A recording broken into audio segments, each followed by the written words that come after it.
Yes, friends. Our next topic is electrical energy. Our next topic is electrical energy. What is electrical energy?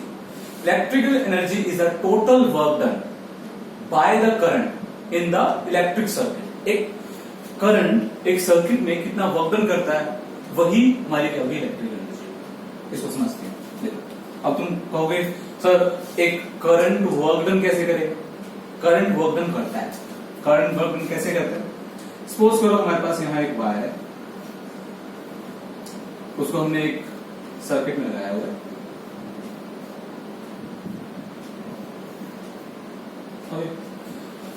तो यहां हम ammeter भी लगा सकते हैं,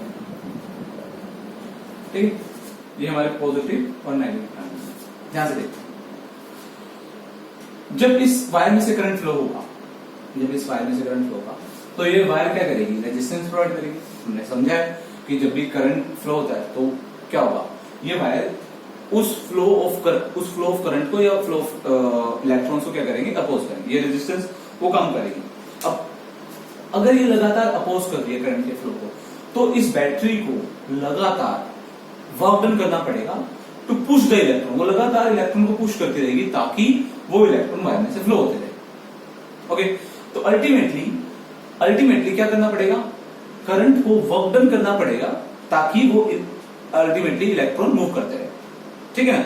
तो या हम कहें इलेक्ट्रॉन को वर्क डन करना पड़ेगा मूव करने के लिए, क्योंकि वर्क डन होता है क्या? Force and displacement. फोर्स लगेगा उन पर और उसमें जो डिस्प्लेसमेंट होगी, अल्टीमेटली जो इलेक्ट्रॉन्स होंगे, यहाँ पे करंट होगा, वो क्या करेगा? वर्क डन करेगा। उसी वर्क डन को हम क्या बोलेंगे? इलेक्ट्रिकल एनर्जी बोलेंगे। क्लियर? अब ये तो बात समझ आई हमें, इलेक्ट्रिकल एनर्जी होती है, ठीक है। अब हम क्या करना चाहते हैं? उसका फॉर्मूला ड्राइव करना चाहते हैं कि उसका फॉर्मूला होगा क्या। ऑफ कोर्स जो वर्क डन होगा, जो वर्क डन अल्टीमेटली बैटरी करने वाली है, वही वर्क डन एनर्जी की फॉर्म में दिखेगा। वही वर्क डन एनर्जी होगी हमारे। तो हम बेसिकली उसी वर्क डन को फाइंड आउट करेंगे और वही एनर्जी मिलेगा। एक और बात, जो heating effect of electric current के केस में जो जैसे डिवाइसेस जो हीट अप हो जाते हैं, जैसे इस वायर में भी अगर मैं एक सर्किट में सिंपल एक वायर लगा दूं और इसमें करंट फ्लो हो रहा है तो ये हीट अप हो जाएगी। तो जो सारा वर्क बैटरी ने किया वो इसकी हीट एनर्जी की फॉर्म में डिसिपेट हो जाएगा, हीट एनर्जी की फॉर्म में विजिबल होगा। Clear?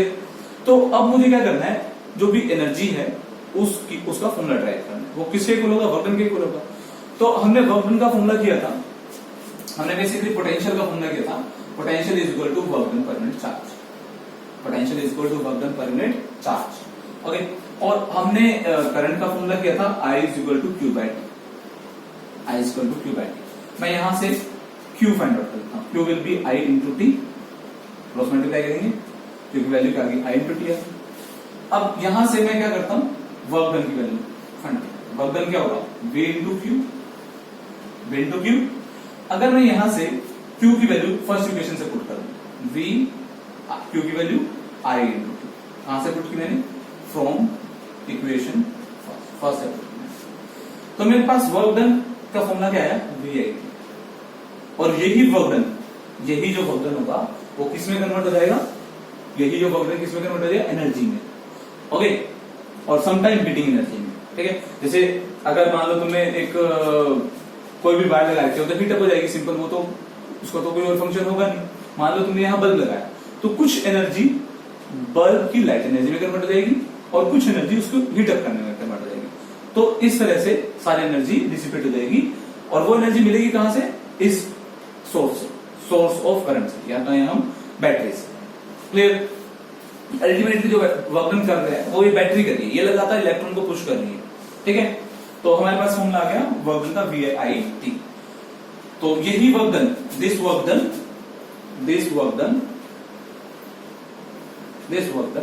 will convert into energy, therefore energy का फॉर्मूला क्या हो जाएगा? VI। ओके, अब मैं क्या करता हूं? ओम्स लॉ से V और I की वैल्यू में प्लेस कर सकता हूं, है ना।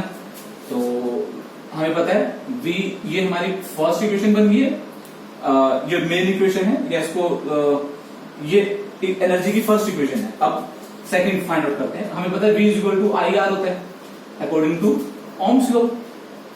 ओम्स लॉ के अकॉर्डिंग V क्या होता है? IR के इक्वल होता है। तो अगर मैं IR की वैल्यू यहां पुट करता हूं E is equal to I R, यहाँ पे V के प्लेस पे I R, I as it is, T as it is, तो ये क्या बन जाएगा I स्क्वेयर आर। तो दूसरा फॉर्मूला है एनर्जी का, वो क्या है, E is equal to I square R. ये सेकंड फॉर्मूला है, ये हमारा फर्स्ट फॉर्मूला है। अभी हमने क्या किया, V को आई आर से रिप्लेस कर दिया। अब मैं क्या कर सकता हूँ, I को V बाई आर से रिप्लेस कर सकता हूँ, है ना। तो I is equal to V by R होता है, that is also according to Ohm's law. Ohm's law के अकॉर्डिंग होता है, ठीक है। अगर मैं इसकी वैल्यू यहां पुट कर देता हूं तो E किसके इक्वल हो जाएगा, V इंटू आई की वैल्यू क्या है, V by R, T as it is.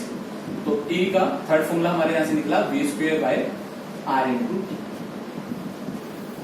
ठीक है।